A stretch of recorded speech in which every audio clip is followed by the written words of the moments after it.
हम लोग भाषा पढ़ लिए, लिपि पढ़ लिए हैं और व्याकरण भी पढ़ लिए। अब जो है आज हम लोग पढ़ेंगे वर्ण विचार। वर्ण कितना होता है? वर्ण जो है 52 वर्ण होता है।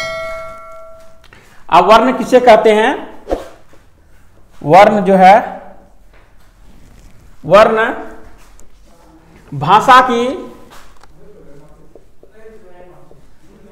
भाषा की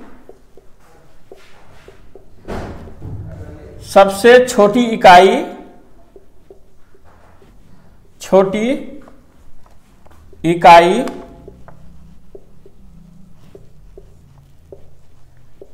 को वर्ण कहते हैं। वर्ण कहते हैं। वर्ण किसे कहते हैं? वर्ण है भाषा की सबसे छोटी इकाई को वर्ण कहते हैं, जिसका हम टुकड़ा नहीं कर सकते हैं, जिसको हम लोग जो है टुकड़ा उसका नहीं करते हैं। तो वर्ण जो है, वर्ण किसे कहते हैं जान गए। अब है वर्ण का जो रूप होता है, इसके बारे में हम लोग अब जानेंगे। वर्ण दो होता है। एक होता है स्वर वर्ण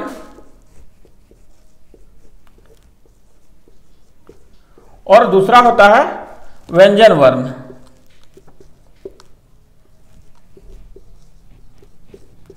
स्वर वर्ण जो होता है वह 11 होता है और व्यंजन जो होता है वह 33 होता है। स्वर वर्ण जो होता है अ, आ, हर्षई, दीर्घई, हर्षऊ, दुर्घऊ, री, ए, आय, ओ, आओ। यह जो 11 है हमारा जो है 1 2 3 4 5 6 7 8 9 10 11, यह जो 11 जो है हमारा स्वर है। व्यंजन जो है, अब जो है ये स्वर है, तो स्वर का भी भेद होता है, कुछ अलग अलग इसको पार्टों में बांटा गया है। तो हम लोग पहले स्वर को देख लेते हैं, उसके बाद हम लोग व्यंजन को देखेंगे।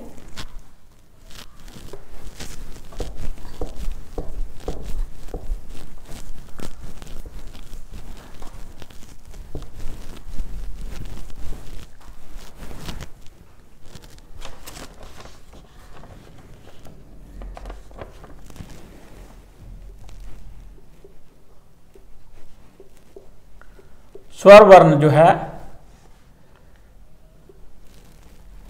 स्वर वर्ण को हम लोग बांटेंगे। तो स्वर वर्ण को जो पहला बांटेंगे, मूल स्वर या हर्ष स्वर। मूल स्वर, इसको या हम लोग कह सकते हैं ह्रस्व स्वर। तो मूल स्वर और ह्रस्व स्वर कौन कौन आता है? अ, हर्षई, हर्षऊ और री। ये जो चारों है यह मूल स्वर या हर्ष स्वर के रूप में आता है। दूसरा जो है दीर्घ स्वर। दीर्घ स्वर। और तीसरा जो है संयुक्त स्वर। संयुक्त स्वर। तो दीर्घ स्वर में कौन सा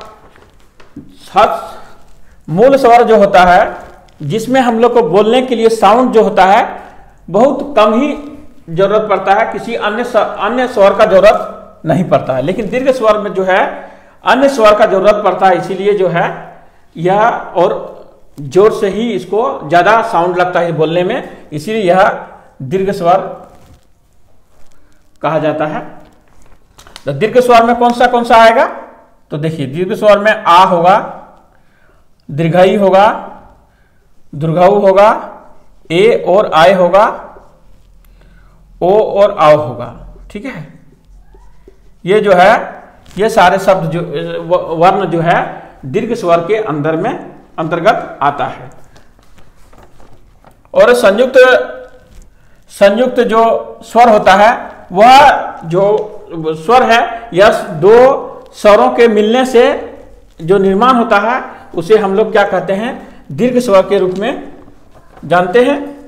तो दीर्घ स्वर में ए होता है, आय होता है, ओ होता है और औ होता है। यह संयुक्त स्वर में इसको जानते हैं।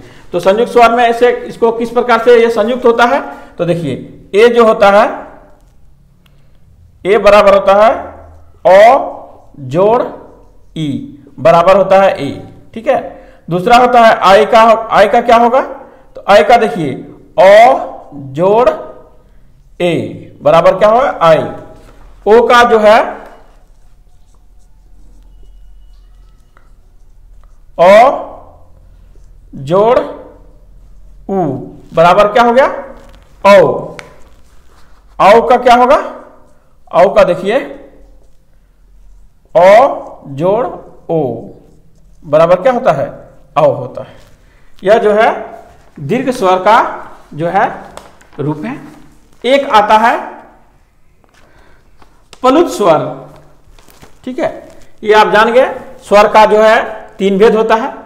पहला जो है मूल स्वर या हर्ष स्वर कहिए, अ हर्षई हर्षऊ री, ठीक है। ये हो गया मूल स्वर। या हर्ष स्वर ये कह सकते हैं। दीर्घ स्वर में कौन सा आएगा, दीर्घ स्वर में आ दीर्घई दीर्घऊ ए आय ओ औ, ये जो है दीर्घ स्वर के अंतर्गत में आता है। संयुक्त स्वर में कौन सा आएगा, ए आय ओ औ। इसमें से संयुक्त इसलिए बना गया कि ये दो स्वर को मिलने से ये जो स्वर बना है, इसीलिए यह संयुक्त स्वर कहा गया है। तो अ प्लस ई बराबर क्या है, ए बना है, और अ प्लस ए आई बना है, और अ प्लस हर्षऊ ओ बना है, और अ प्लस औ बराबर औ बना है। इसीलिए यह संयुक्त स्वर के रूप में है। अब हम लोग देखेंगे एक है प्लुत स्वर। ये प्लुत स्वर क्या होता है, इसके बारे में हम लोग देख लेते हैं।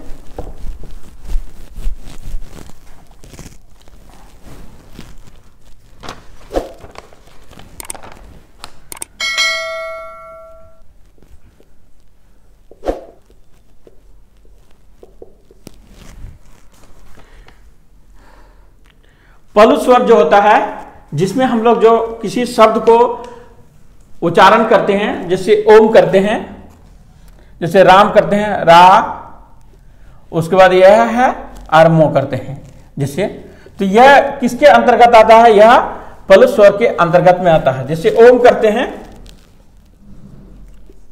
ओ, ठीक है।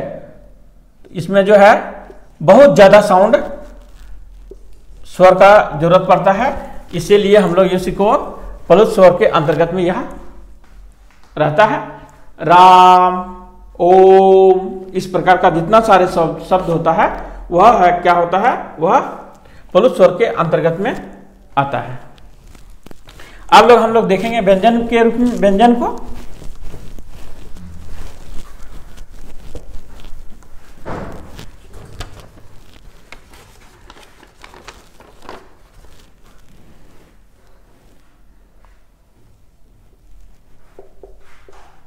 व्यंजन वर्ण, ठीक है।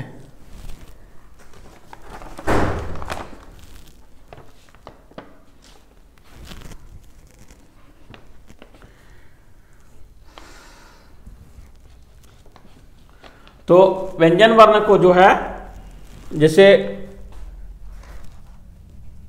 क ख ग घ और अंग, फिर हो गया च छ ज झ य ट ठ ड ढ मूर्धन्य त थ द ध न प फ ब भ म।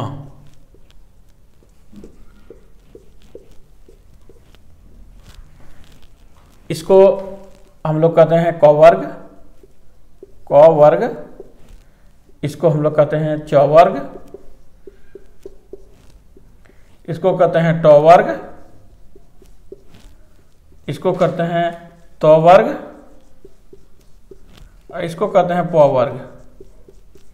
ये क वर्ग, च वर्ग, ट वर्ग और प वर्ग जितने सारे हैं, तो ये सब जो है हमारा जो साउंड, जब हम इसका इस सारे शब्द का जो जब हम लोग उच्चारण करते हैं, बोलते हैं, तो क्या करता है हमारा जो है यह तालु के से जो है मुंह जीभ जो है दूसरे पार्ट को वह टच करता है, स्पर्श करता है, जिसके कारण से ये सारे वर्ड को हम लोग क्या कहते हैं स्पर्श व्यंजन के रूप में जानते हैं।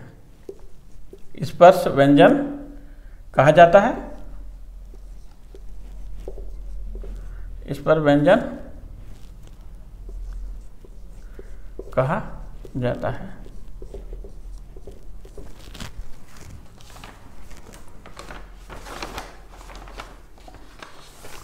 और य, र, ल और व को जो है अंतस्थ व्यंजन कहा जाता है। अंतस्थ व्यंजन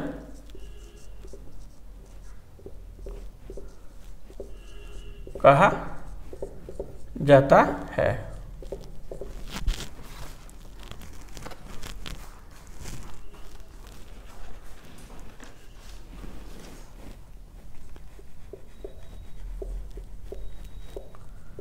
ऊष्म व्यंजन जो होता है, तीन तो स होता है, स, तालब स, मूर्धन स और दंत स, और ह को ऊष्म व्यंजन कहा जाता है। अब व्यंजन का जो है पहला पार्ट हो गया इसका एक स्पर्श व्यंजन, दूसरा हो गया आपका अंतस्थ व्यंजन, और तीसरा हो गया आपका ऊष्म व्यंजन, और चौथा जो है संयुक्त व्यंजन।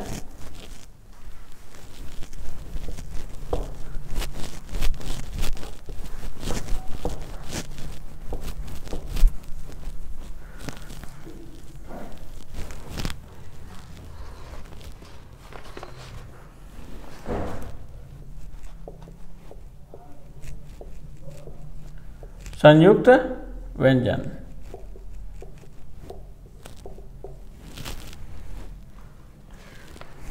दो जो व्यंजन है, दो व्यंजन मिलकर जो निर्माण होता है उसे संयुक्त व्यंजन कहा जाता है।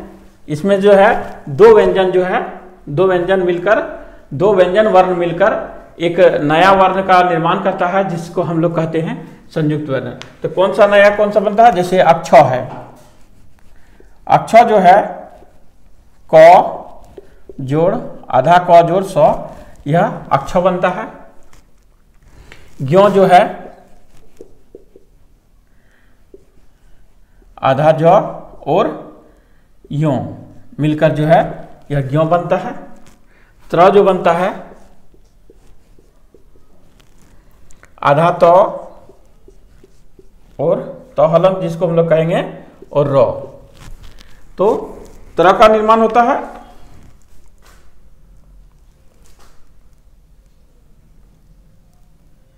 और स्र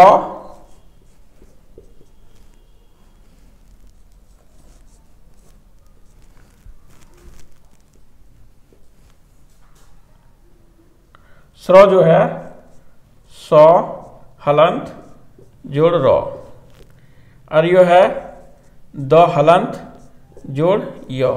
जो विधा होता है ना, विद्यालय जैसे लिखते हैं, विद्यार्थी लिखते हैं, तो उसमें से ये द हलंत मतलब आधा द है, आधा द का उपयोग होता है, य का उपयोग होता है, तब हम लोग विधा का व्यंजन जो उपयोग में लाता है। और एक आपका बच गया यह जो है ढ़, और दूसरा ढ़। यह जो है किसके अंतर्गत में आता है?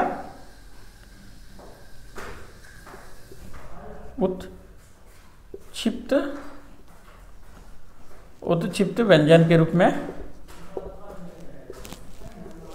में रहता है। तो आशा हम करते हैं कि आप जो है व्यंजन को अच्छी तरह से समझ चुके होंगे। और ये विषय से हिंदी में आपका ज़्यादा से ज़्यादा यह इतना डीप नहीं पूछेगा, जितना हम इस एक्सरसाइज में करवा रहे हैं आपको एकदम 100% है कि आपका जो है इससे क्वेश्चन आएगा और आप अच्छी तरह से कर पाएंगे।